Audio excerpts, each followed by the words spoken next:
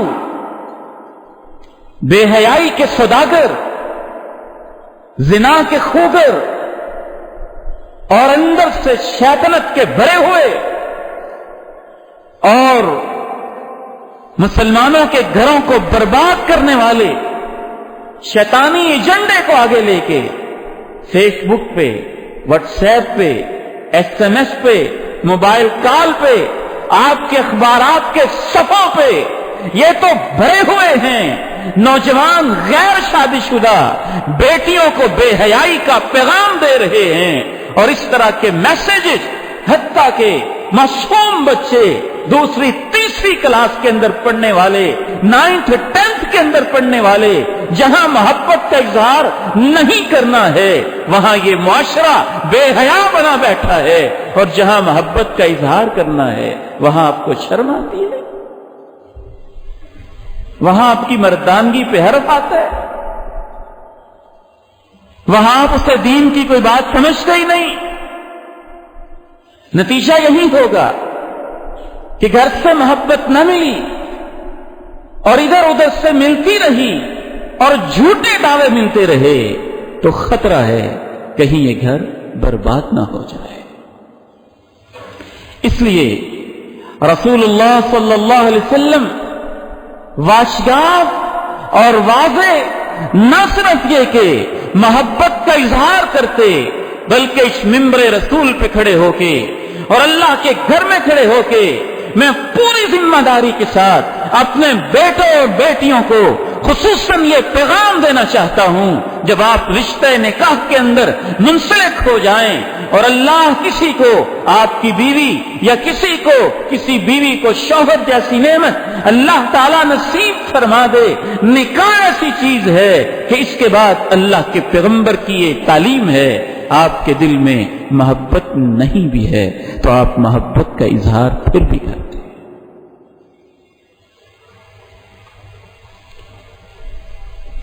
یہ پیغمبر کی صحابیہ بیان کرتی ہیں کہ اللہ کے پیارے نبی علیہ الصلوۃ والسلام کہیں بھی جھوٹ بولنے کی اجازت نہیں دیتے تھے۔ صرف ایک وہ موقع جب میدان جنگ ہو، کفار کے ساتھ مقابلہ ہو، وہاں اس کی کچھ رخصت دیتے، یا میاں بیوی آپس میں بیٹھے ہوں تو اس موقع پہ آپ اس کی رخصت عنایت فرماتے ہیں۔ اس میں یہی حکمت ہے کہ یہاں شیطان کہتا ہے گھر کو اجارنے اور برباد کرنے کے لیے کہ نہیں میں سچی بات کہتا ہوں، مجھے نہیں مانتے، تو پھر گھر اجڑا، برباد ہوا۔ آپ اس نیت سے کہیں کہ مجھے محبت ہے یا نہیں کہ انشاءاللہ نکاح ایک ایسا رشتہ ہے کہ اللہ جو اس کو نبھانا چاہتا ہے اس رشتے کے ذریعے سے خود اللہ محبت پیدا فرما دیتا ہے، وہ محبت ڈال دیتا ہے۔ جب اس عورت سے اللہ بیٹیاں دیتا ہے، بیٹے دیتا ہے، فکر ایک جیسے ہوتے ہیں، غم سانجے ہو جاتے ہیں، تو پھر اللہ محبتیں ڈال دیتا ہے۔ تو اس لیے اللہ کے پیارے نبی علیہ الصلوۃ والسلام کی یہ سنت مبارکہ ہے، محبت کا اظہار کرنا اور کھل کے کرنا اور کہنا۔ تیسری سنت، اللہ کے پیارے نبی علیہ الصلوۃ والسلام بحیثیت شوہر ازواج مطہرات کی تعریف فرماتے تھے، اور یہ تعریف انسان کی کمزوری ہے اور بالخصوص عورت کی کمزوری ہے، اس کے کھانے کی، شکل و صورت کی، جس حد تک جہاں تک ممکن ہو، والدین کی، بھائیوں کی، بہنوں کی آپ تعریف کریں گے تو اگلا فرد سمجھے گا کہ آپ اس کو رسپیکٹ دے رہے ہیں، آپ اس کو عزت دے رہے ہیں۔ جہاں تعریف منع ہے وہاں ہم زمین آسمان کے کلابے ملا دیتے ہیں، چاپلوسی کے لیے، مطلب نکالنے کے لیے جھوٹی تعریفیں کرتے ہیں، اور جہاں تعریف مستحب ہے اور سنت ہے وہاں ہمیں آر محسوس ہوتی ہے۔ حضرت خدیجہ رضی اللہ تعالی عنہا طاہرہ مطہرہ کے بارے میں ہماری ماں حضرت عائشہ رضی اللہ تعالی عنہا کے یہ الفاظ ہیں، لم یکن یسأم من ثناء علیہا، اللہ کے پیغمبر حضرت خدیجہ کی وفات کے بعد بھی تعریف کرتے تھکتے ہی نہیں تھے۔ خدیجہ ایسی، خدیجہ ایسی، خدیجہ ایسی، خدیجہ ایسی۔ خود حضرت عائشہ رضی اللہ تعالی عنہا کے بارے میں آپ نے کہا، فضل عائشہ علی سائر النساء کفضل الثرید علی الطعام، عائشہ کی شان ایسے ہے باقی عورتوں کے اوپر جیسے سرید کا کھانے کی شان، وہ گوشت کا اور خاص لذیذ ڈش ہوتی تھی عربوں کی، جیسی اس کی شان باقی کھانوں پہ ہوتی ہے۔ چوتھا اصول، اللہ کے پیارے نبی علیہ الصلوۃ والسلام عملاً بھی محبت کرتے، ایسے افعال، ایسے اعمال، گھر میں رہنے کے ایسے محبت کے انداز اپناتے جس سے محبت کی شیئرنگ ہوتی، اگلے فرد کو محسوس ہوتا کہ جس کے لیے میں نے اپنے والدین کو چھوڑا ہے وہ شخص مجھے محبت دیتا ہے۔ حیران ہو جاتا ہوں، کیا عظیم سنتیں ہیں آپ کی، دیکھنے میں چھوٹی چھوٹی لیکن زندگی بدل دیتی، گھروں میں سکون پیدا کرتی، اختلافات ختم کرتی۔ دیکھیے ہماری ماں کیا بیان کرتی ہیں، حضرت عائشہ رضی اللہ تعالی عنہا فرماتی ہیں کہ اللہ کے پیارے نبی علیہ الصلوۃ والسلام برتن میں پانی پیتے، پہلے پانی میں پیتی اور جو بچ جاتا کبھی اللہ کے پیارے نبی وہ پانی پیتے اور پانی پینے کا انداز یہ ہوتا یضع فمہ علی فی، جہاں اس برتن میں میں نے اپنے ہونٹ اور منہ رکھ کے پانی پیا ہوتا وہیں پہ اپنے ہونٹ مبارک رکھ کر پانی پیتے۔ وَكُنْتُ أَتَعَرَّقُ الْعَرَقَ، کبھی میں گوشت کھا رہی ہوتی، ہڈی کے اوپر گوشت لگا ہوتا، میں اس گوشت کو نوچ کے کھاتی، اللہ کے پیغمبر ساتھ تشریف فرما ہوتے اور وہی گوشت کی بوٹی ہماری ماں سے پکڑتے اور جہاں سے آپ نے کھایا ہوتا وہیں سے اللہ کے پیغمبر تناول فرماتے۔ کبھی گود کے اندر سر رکھتے، صحیح بخاری میں آپ فرماتی ہیں کہ ہر ایک دفعہ گم ہو جاتا ہے، اللہ کے پیغمبر سفر میں ہیں، صحابہ انتظار میں ہیں، اور اس روایت میں حضرت عائشہ صدیقہ رضی اللہ تعالی عنہ فرماتی ہیں کہ آپ کا سر میری گود میں تھا، اور حضرت عائشہ رضی اللہ تعالی عنہ بڑے فخر کے ساتھ اپنے لیے سب سے بڑا اعزاز سمجھتی ہیں کہ اللہ کے پیارے پیغمبر کے حوالے سے مجھے اللہ نے یہ شان دی ہے کہ آپ کی جب وفات ہوئی تو میرے گھر میں ہوئی اور اس دن میں ہوئی جو میری باری والا دن تھا۔ مزید فرماتی ہیں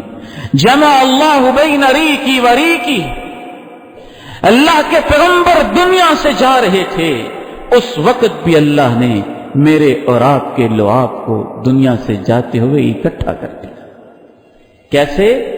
فرماتی ہیں آپ سخت تکلیف میں تھے، بولنے کی سکت نہیں تھی، جناب عبد الرحمن ابن عوف تشریف لائے، وہ مسواک کر رہے تھے، مسواک فرما رہے تھے، میں نے دیکھا اللہ کے پیغمبر کی مبارک نگاہیں مسواک پر جم گئی تھیں، جناب عبد الرحمن کو دیکھ رہے تھے، میں جانتی تھی آپ کو مسواک سے محبت بہت ہے، میں نے جناب عبد الرحمن سے مسواک لیا، اپنے منہ کے اندر ڈالا، اس کو چبایا اور نرم کیا، جب وہ بالکل نرم ہو گیا اس کے اوپر میرا لعاب لگا ہوا تھا، اللہ کے پیارے پیغمبر نے وہی میرا چبایا ہوا نرم مسواک مرض الموت کے اندر دنیا سے جاتے ہوئے اپنے منہ مبارک کے اندر ڈالا، اللہ نے میرے اور آپ کے لعاب کو دنیا سے جاتے ہوئے اکٹھا کر دیا۔ ہماری ماں حضرت عائشہ صدیقہ رضی اللہ تعالی عنہ اپنا ایک اور اعزاز بیان کرتی ہیں، توفی رسول اللہ صلی اللہ علیہ وسلم بین سحری و نحری، مجھے یہ اعزاز حاصل ہے، مجھے یہ شرف حاصل ہے، مجھے یہ سعادت حاصل ہے کہ اللہ کے پیغمبر جب دنیا سے جا رہے تھے میں آپ کے پیچھے بیٹھی ہوئی تھی، میں نے آپ کو سہارا دیا ہوا تھا اور آپ کا سر مبارک میری چھاتی پہ تھا اور میں نے اللہ کے پیغمبر کو سہارا دیا ہوا تھا، اور اس حال میں اللہ کے پیغمبر اپنے رب کے پاس گئے تھے۔ یہ معمولی چیزیں نہیں ہیں، ان سے زندگی کی فیلنگز بدلتی ہیں، احساسات بدلتے ہیں، انسان کے رویے طور اطوار بدلتے ہیں، ایک دوسرے کے بارے میں سوچ بدلتی ہے۔ اللہ نے تو اس رشتہ ازدواج کا مقصد ہی یہ بیان کیا ہے، وَمِنْ آيَاتِهِ أَنْ خَلَقَ لَكُم مِّنْ أَنفُسِكُمْ أَزْوَاجًا،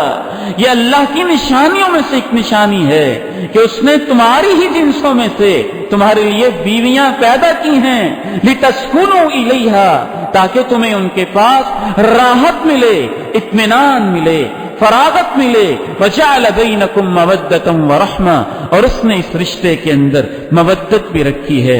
رحمت بھی رکھی ہے۔ إِنَّ فِي ذَلِكَ لَآيَاتٍ لِقَوْمٍ يَتَفَكَّرُونَ، اس میں نشانیاں ہیں ان لوگوں کے لیے جو غور و فکر کرتے ہیں۔ اللہ تعالیٰ سے دعا ہے کہ اللہ تعالیٰ ہمیں اپنے گھروں میں اس خوش اخلاقی کو اور اللہ کے پیغمبر کی ان سنتوں کو جاری و ساری کرنے کی توفیق نصیب فرمائے۔ ہمارے اختلافات، گھروں کی بے چینیاں، لڑائیاں اور جھگڑے، اللہ تعالیٰ ان کا خاتمہ فرمائے۔ وآخر دعوانا ان الحمد للہ رب العالمین۔